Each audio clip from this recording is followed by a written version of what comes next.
Ryan Walker, but good morning to everybody out there getting off their graveyard shift. What's happening?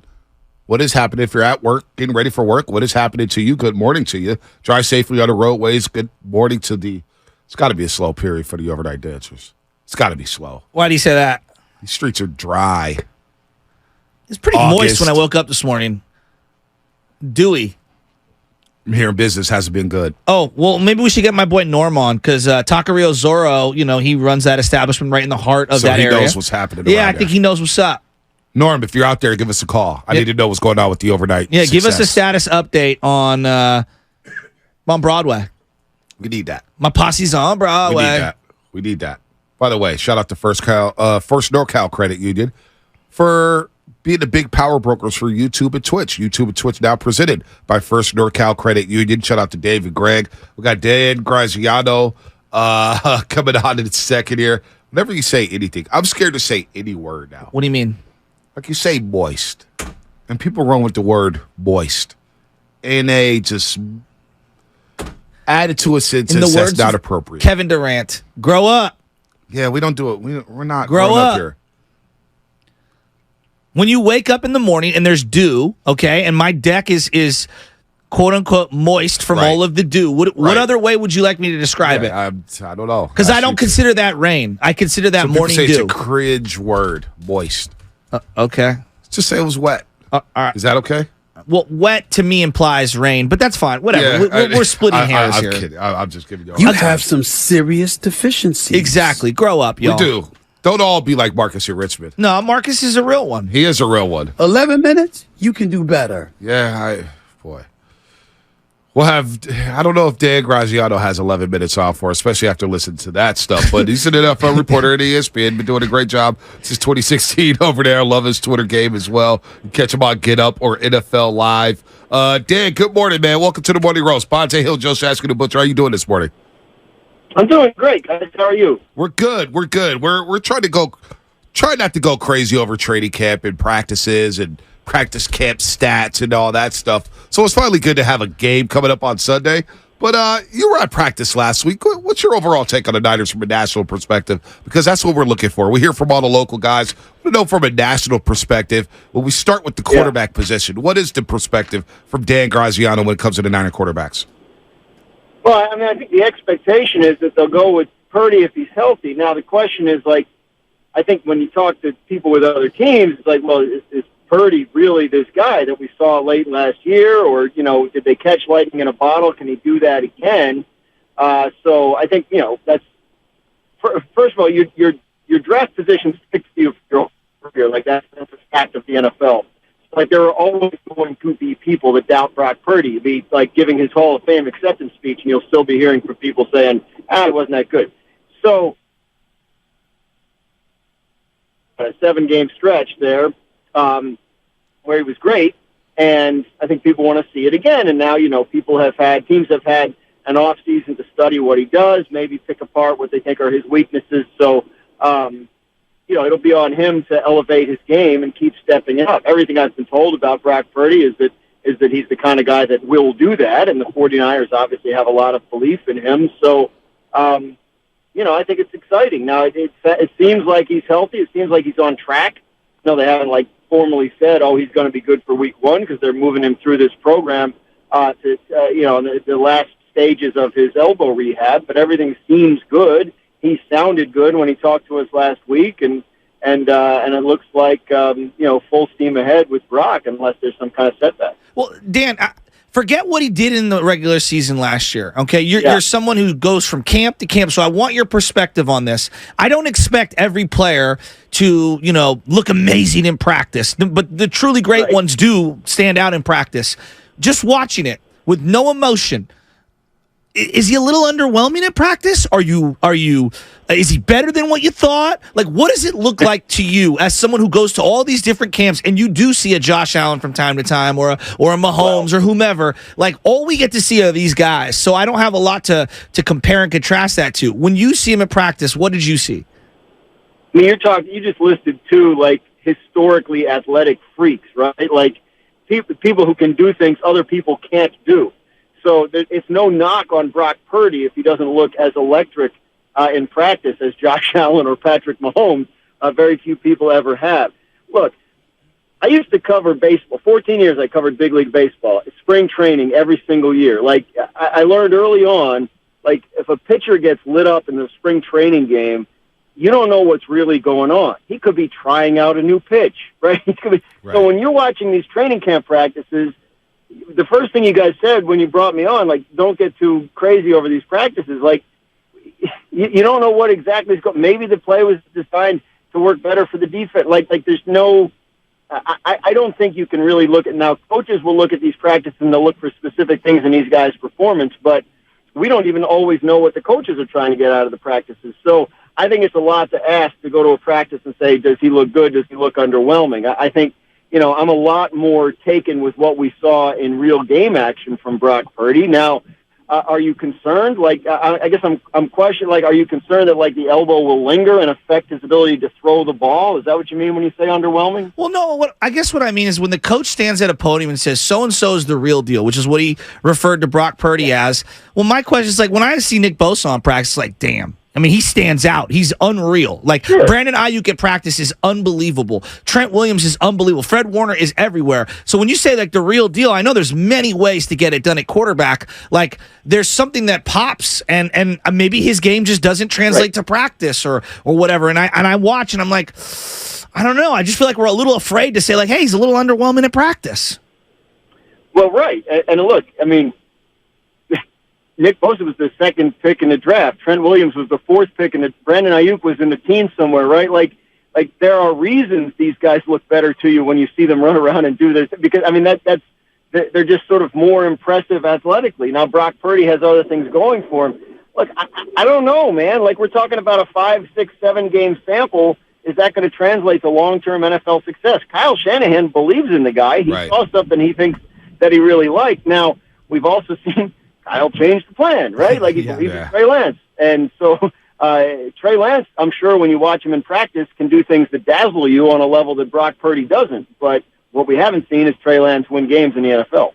Dan Graziano, ESPN, does a great job in reporting with them since 2016 here on the Morning Roast on 95.7 The Game. So you brought up Trey Lance. And, look, Brock Purdy, I think at times maybe we do underrate what happened when he jumped under center, leading from the Miami game through the Seattle game in the playoffs. Niners averaged 34.5 points per game. I mean, they went to another level. But with that said, you brought up Trey Lance. Does it feel like when you're out there on the practice field that Shanahan has lost all hope into Trey Lance being the starter? What is your assessment of that situation with Trey Lance and the 49ers after all the noise this past offseason? I think there's the sense I got over the last couple of years was a little bit of disappointment that Lance didn't sort of seize his opportunity better. Right now, I know he got hurt last year. I get that. I'm not certainly faulting him for that. And I guess he got hurt his rookie year too. So maybe that it's all tied to that. But for whatever reason, he did not, in the mind of the organization, live up to, what they drafted him to do. And could he? Like, if Brock Purdy struggles and Trey Lance is a practice field, monster, could he get the job back? Of course he could. I mean, again, we've seen Kyle change the plan. He's going to play the guy that he thinks gives him the best chance to win.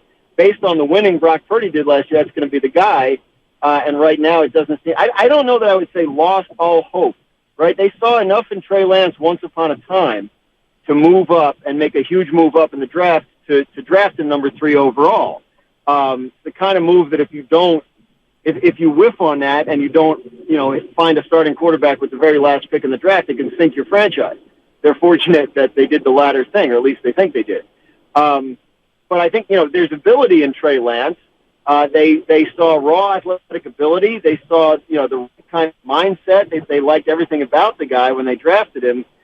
He hasn't played many football games in his life, right? So I think maybe they underrated the significance of that in terms of his ability to jump into the NFL at some point in his first couple of years and have success. So could that still happen? Sure. There's a timeline on him. There's a 50-year option decision looming next spring. It's going to be a difficult one to make based on the data they have in the bank. But I don't know that they've given up all hope on him being a good player. I think there's still some belief that he can be. I just think he's a little bit a little bit further behind in his development than people gave it credit for when he was coming out. If Nick Bosa wasn't signed, but he was on another team right now, do you think there'd be more worry nationally, locally? Because there doesn't seem to be a lot of worry about Nick Bosa signing a contract, which the Niners have earned that benefit. But I feel like if he was on another team, there would be a lot more talk about it. Yeah. I think, a couple of years ago, I was in Steelers camp, and T.J. Watt was going through the same thing. Now, he was on the field, but he wasn't practicing with the team. He'd work off to the side with the trainer and do very little in practice until the deal was signed, at which point he jumped back into practice. So it seems like Bosa's working out on his own, but the situation reminds me a little of that. Sort of an acknowledgement from both sides that, yeah, this will get done, but until it does, we don't want to put him in a position where something happens to him that affects the possibility of it getting done. So I would not worry. We're a month out from the season. There's time to get it done. Yeah, look, if he was on the Cowboys, would we be talking about it more? Sure. We talk about the Cowboys more than we talk about other teams. But I don't think there's much to be concerned about here. Now, you call me again in 3 weeks and nothing has changed, then maybe that's different. But they do have time to do it. And honestly, I was talking to Steve Wilkes, the defensive coordinator, when I was there last week, and asked him, any concern about, the time he's missing? He said, no. He said, everything I've heard about the guy, he hasn't met him yet, but everything I've heard about the guy suggests he'll be in shape, and no, there's no concern about him diving in. And I think any changes that are being made on the defense this offseason are probably more concentrated on the back end than up front. He hasn't met Nick Bosa yet? He said, I think the exact phrasing was, I don't know him personally. Gotcha. So maybe, Bosa's been in the building this offseason, right? Right, yeah, he came. Didn't he come by OTAs? Did he stop by? I don't know. We'll ask Grant Cohn a little later because he would know that. No, it's crazy. I hadn't even considered that. It's third DC. Yeah, no doubt. Yeah. But, hey, look, Bosa's in the business of going to get quarterbacks. Yeah, he is. His job's not hard. All right. Dan, we'll get you out of here with this one. Sam Darnold. He's made a lot of noise. Now, I don't know where he's been at with practice. You hear reports that he's ripping it. He's looking good. One day he's not looking good. You've been on the East Coast for a long time, and we know the Jets situation wasn't the best situation for a young quarterback. Just ask Zach Wilson. But Sam Darnold, any talent there, any resurrection that Kyle Shanahan could do with this guy? Would you be surprised at all if Sam Darnold ended up starting some games for the Niners this season? No. Because it seems like there's always 2 or 3 guys that do, right? I was looking at it.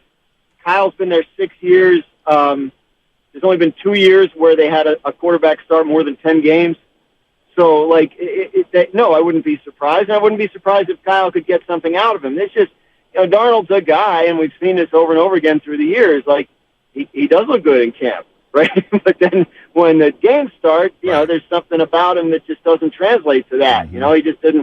He doesn't, make his reads quick enough. He doesn't get he just hasn't really, and you cannot say that Sam Darnold hasn't had opportunity either. So right. I think, we're probably in a situation where he's beginning the phase of his career where he probably has to settle into some sort of journeyman backup role, which is fine. You can make a really good living doing that and last a long time. And someone of his talent can be useful in that role. But no, I wouldn't be surprised if he ended up having to start just because of the recent history there where they seem to be snake bit with health issues at that position. But, yeah, look, if Purdy had a setback, could Darnold start over Lance week 1? As far as we know, sure. I think a lot of that's been undecided at this point. So, yeah, I have a lot of faith in Kyle Shanahan and that offense and its ability to get the most out of whoever's behind the center. I think we all agree with that assessment. So, just have a little fun here. Finish this sentence. If the 49ers do not win the Super Bowl this year, it will be because of what? Got the first thing that flashed through my head was injuries, right? Because and that seems to be such an issue there. For whatever reason, there are some teams that always have those issues, and we have seen their seasons done in by health issues. So I think look, they're set up. Their roster looks great. A full year of Christian McCaffrey in that offense could be electrifying. I guess the other answer would have been, if they really don't have a quarterback, right? If Purdy isn't that guy, and Trey Lance still isn't that guy. Yeah. They could be 0 for 3 with these guys. Oh my gosh. I think with Kyle, we just have faith that they'll figure it out. 7 years in, man, we're still crazy. talking about a quarterback here in San Thanks, Francisco. Dan. Oh, Dan, it drives us We crazy. really appreciate At least you you get coming to on. cover other teams. Yeah. Thanks for having me, guys. Thanks, Anytime, Dan. Dan Graziano, ESPN, here on the Morning Roast on 95.7 again.